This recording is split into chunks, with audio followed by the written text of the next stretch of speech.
No abras la puerta. Muchas personas piensan que esto que os voy a relatar es una simple leyenda, un cuento o incluso una falsa historia, pero yo lo único que puedo hacer es contárosla. A partir de ahí, sacad vuestras conclusiones.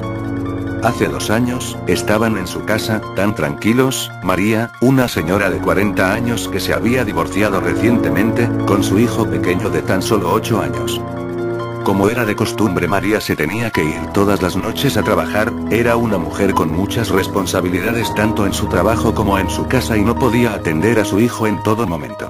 Pero aquel día sería muy diferente al resto, ya que, cuando se encontraban cenando vieron en las noticias que un asesino en serie, muy peligroso y agresivo había escapado del centro penitenciario de la ciudad.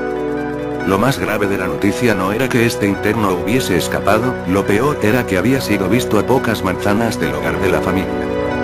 Esto provocó la incertidumbre de María, que al irse al trabajo tenía que dejar a su hijo solo en casa. María, para prevenir desgracias, cerró las ventanas, puertas, y le explicó lo siguiente a su hijo. No abras ninguna ventana ni las puertas. Aunque llevo las llaves, por si ocurre algo, yo golpearé 3 veces seguidas la puerta o simplemente me reconocerás por la voz y entonces sabrás que soy yo. Llegado el momento, María se fue a trabajar y dejó a su hijo solo. Este, lleno de miedo, cerró la puerta a cal y canto y se puso a ver la tele para relajar la mente. Al cabo de rato, el chico ya estaba dormido cuando de pronto llaman a la puerta. Pon. Pon. El chico se despertó y aterrado se dirigió muy despacio hacia la puerta y dijo: ¿Eres tú, mamá? La respuesta vino con otra serie de golpes acompañados de un susurro escalofriante que decía: «Ábreme la puerta». El niño atemorizado huyó hacia su habitación, donde se pasó la noche llorando y esperando a que llegase su madre, hasta tal punto que se quedó dormido. Al día siguiente, cuando se levantó, se dio cuenta de que su madre no había vuelto.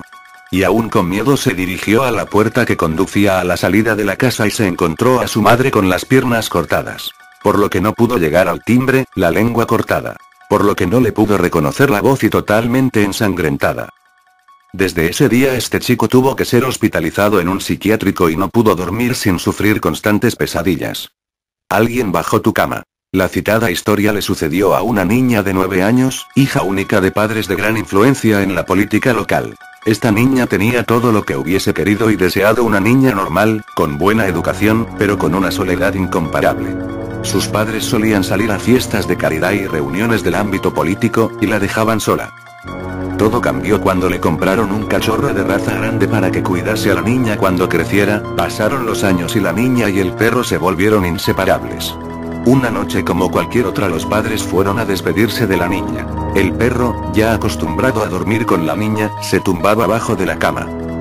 Los padres se fueron y pronto la niña se sumió en un sueño profundo. Aproximadamente a las 2:30 de la madrugada, un fuerte ruido la despertó, eran como rasguños leves y luego más fuertes.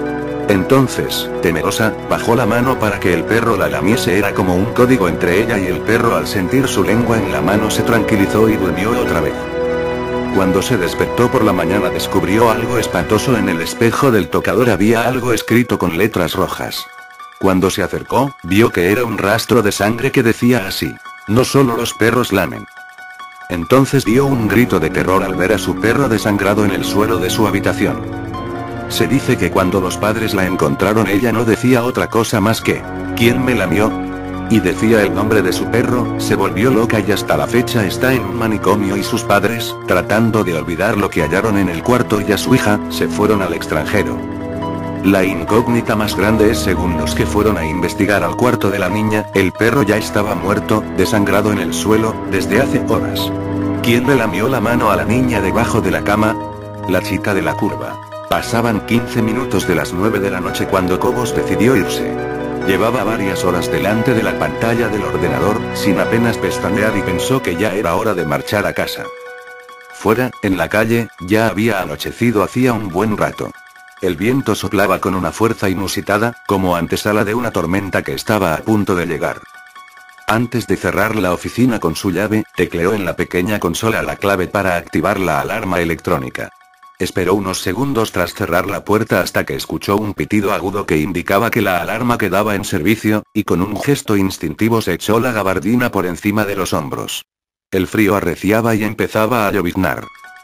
Con paso rápido alcanzó su vehículo, un viejo Renault verde oscuro que pese a los años, se encontraba en bastante buen estado. Abrió la puerta y con rapidez se introdujo en su interior. Introdujo la llave en el contacto y en breves segundos una tenue luz dio vida al cuadro de mandos. Giró la rueda de la calefacción al tope, y se dispuso a iniciar la marcha hacia su hogar. La tormenta se fue volviendo cada vez más virulenta a medida que se alejaba de la oficina. Aún le quedaban unos 50 kilómetros hasta llegar a su casa, situada en las afueras de una pequeña ciudad dormitorio. Decidió encender la radio para hacer el trayecto más apacible. Sin embargo, la grave voz del locutor de ese programa de misterio que tanto le perturbaba, inundó el oscuro interior del vehículo. Giró a la derecha para incorporarse a la carretera comarcal por la que tendría que transitar varios kilómetros. No le gustaba nada regresar a casa por este camino, máxime cuando hacía una noche tan desapacible como esta, ya que el firme no se encontraba en buen estado y apenas había iluminación. De hecho, se había producido en ella varios accidentes en los últimos años, alguno de ellos mortal. Esto también había dado lugar a habladurías de la gente, que afirmaba que en una curva se aparecía una mujer joven vestida de blanco y con aspecto desaliñado. Cobos no era una persona que diera mucho crédito a este tipo de historias. Sin embargo, tenía que reconocer que había algo en esa carretera que le provocaba una sensación extraña, de intranquilidad. Ya había dejado atrás las luces de la pequeña ciudad, y la oscuridad lo inundaba todo. Solo el resplandor de los faros delanteros era capaz de romper con la negrura de esa noche sin luna. De pronto, una sensación muy extraña se apoderó de él. Se dio cuenta que no se escuchaba ningún ruido, salvando la radio y el sonido del motor y los neumáticos sobre la gravilla. Decidió parar en el arcén sin saber bien para qué, ni qué se encontraría. Abrió la puerta del coche y salió. Fuera llovía copiosamente, pero apenas se escuchaba algo más que el ruido del motor y el golpeteo de las gotas de lluvia en el techo del coche. Se introdujo de nuevo en el vehículo, e inició la marcha, sin haber despejado del todo ese hormigueo que tenía en el estómago. Su incertidumbre duró poco tiempo. Al mirar por el retrovisor interior del coche se dio cuenta de que no iba solo. Una mujer totalmente empapada, con un vestido blanco, y la mirada ausente se encontraba en el asiento trasero.